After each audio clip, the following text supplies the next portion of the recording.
Assalamualaikum warahmatullahi wabarakatuh. Kita berada di topik decision making lagi, dan kali ini kita akan buat decision making yang berkaitan dengan accept or reject. Okay, untuk accept or reject ni sebenarnya kita berkaitan dengan special order. Okay, kita bayangkan bagaimana case special order ni.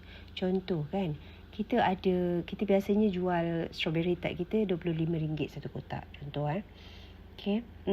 Kita jual RM25 satu kotak, tapi ada satu customer ni offer untuk beli kita punya strawberry tart tu bukan dengan harga RM25, harga RM18. Tapi dia nak banyak, dia nak 3,000 box. Okay.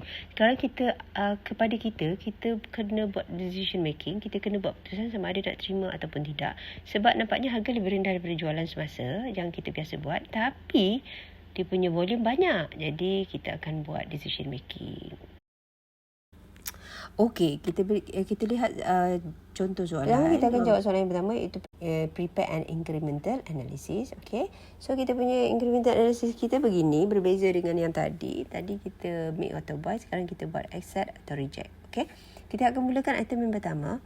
Disebabkan dalam kes ini special order, kita tak kira kos saja. Kita kira betapa untungnya special order itu sepatutnya. Okey, jadi kita akan kira bermula dengan sale lah. Okey, jadi sale kita akan mula ambil nilai yang customer order tu sebanyak 3,000 dan dia kata nak harga 18. Jadi kalau kita accept, kita punya sale akan meningkat sebanyak 54,000. Okey. Kemudian kita akan kira nak tolak lah kos, dan kos yang kita kena tolak adalah berkaitan dengan variable cost lah, sebab variable cost adalah relevan.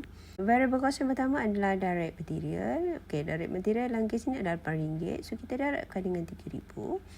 Dalam kes ni 24,000. Kemudian direct labor dalam kes kita adalah RM4 dan kita darabkan dengan jumlah. Tapi kita ingat tadi, kalau dia kata kalau direct labor tu, kalau dia nak buat yang extra order ni, dia nak tambah lagi RM1. So kita akan tambahkan 3,000. Kita akan tambahkan RM4 ni tambah RM1 sebab kos tambah, dan kita akan darab 3,000. So nilai dia RM15,000.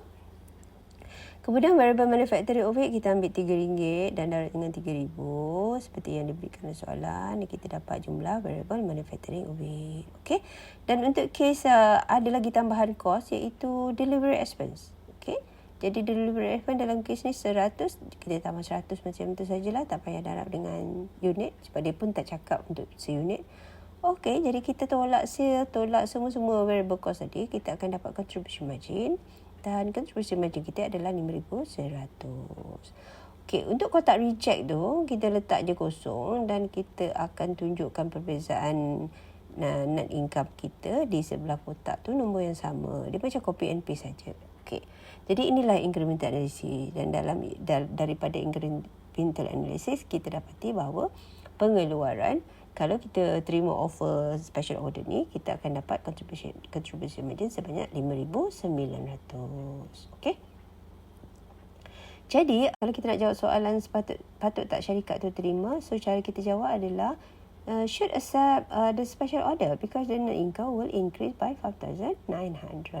Okay. Dan yang penting kita kena highlight perkataan-perkataan penting seperti accept, increase dan juga nilai jumlah.